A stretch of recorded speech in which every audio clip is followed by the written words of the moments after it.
I recognize the Honorable Elijah Muhammad as being the one who taught me what I know and who made me whatever I am or whatever I've been. I recognize him and respect him for that. And probably I've made more speeches than any other Muslim, probably beside Mr. Muhammad himself. And no one can take any speech that I've ever made on any program I've ever been and find any moment even when I didn't give Mr. Muhammad full credit for everything that I know and everything that I am.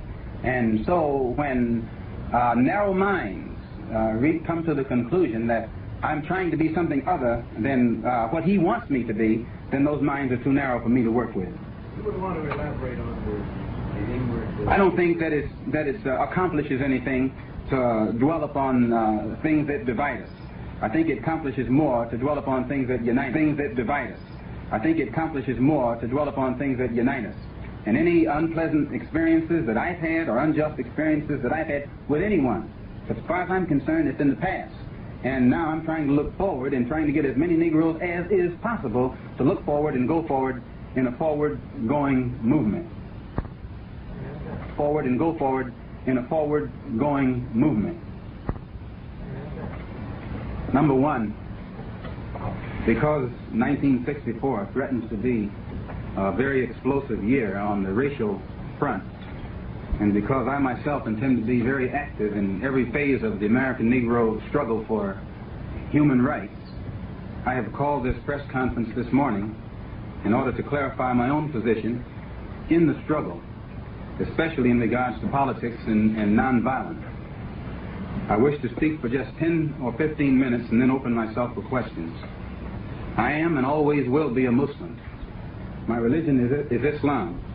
I still believe that Mr. Muhammad's analysis of the problem is the most realistic and that his solution is the best one. This means that I too believe that the best solution is complete separation, with our people going back home, that is, to our African homeland. But separation back to Africa is still a long-range program, and while it is yet to materialize, 22 million of our people who are still here in America need better food, better clothing, better housing, better education, and better jobs right now. Mr. Muhammad's program does point us back homeward, but it also contains within it what we could and should be doing to help solve our own problems right now while we're still in America. But internal differences within the Nation of Islam forced me out of it. I did not leave of my own free will, but now that it has happened, I intend to make the most of it. Now that I have more independence of action, I intend to use a more flexible approach toward working with others to get a solution to this problem. I'm not out to fight other Negro leaders or other Negro organizations. We must find a common approach, a common solution to a common problem.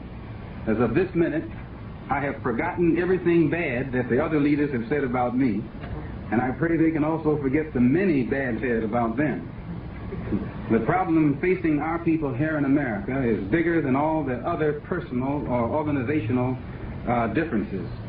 Therefore, as leaders, we must stop worrying about the threat that we seem to think we pose to each other's personal prestige and concentrate our united efforts toward solving the unending hurt that is being done daily to our people here in America. I'm going to organize and head a new mosque in New York City known as the Muslim Mosque Incorporated. This gives us a religious base and the spiritual force necessary to rid our people of the vices that destroy the moral fiber of our community. Our political philosophy will be black nationalism. Our economic and social philosophy will be black nationalism. Our cultural emphasis will be upon black nationalism. Many of our people aren't religiously inclined, so the Muslim Mosque Incorporated will be organized in such manner to provide for the active participation of all Negroes in our political, economic, and social programs, despite their religious or non-religious beliefs. The political philosophy of black nationalism means we must control the politics and the politicians of our own community. They must no longer take orders from outside forces, and we will organize and sweep out of office all Negro politicians who are puppets for these outside forces. Our accent will be upon youth. We need new ideas, new methods, new approaches. We will call upon young students of political science throughout the nation to help us. We will encourage these young students to launch their own independent study and then give us their analysis and their suggestions. We are completely disenchanted with the old, adult, established politicians. We want to see some new faces, more militant faces.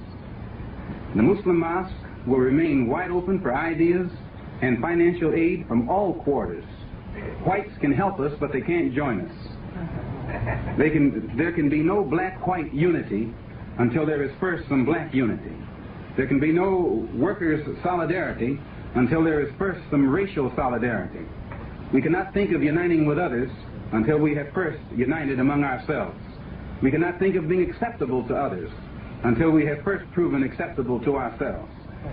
One can't unite bananas with scattered leaves. Concerning nonviolence,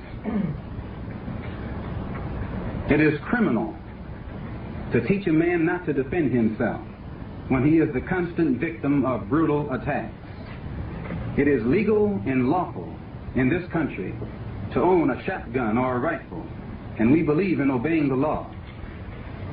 In areas where our people are the constant victims of brutality and the government seems unable or unwilling to protect them, we should form rifle clubs that can be used to defend ourselves and our property in times of emergency, such as happened last year in Birmingham, Alabama, in Plaquemine, Louisiana, in Cambridge, Maryland, and in Danville, Virginia. When our people are being bitten by dogs, they are within their right to kill those dogs. We should be peaceful, we should be law-abiding, but the time has come for the American Negro to fight back in self-defense whenever and wherever he is being unjustly and unlawfully attacked. Now, if the government thinks that I'm wrong for saying this, then the government should start doing its job.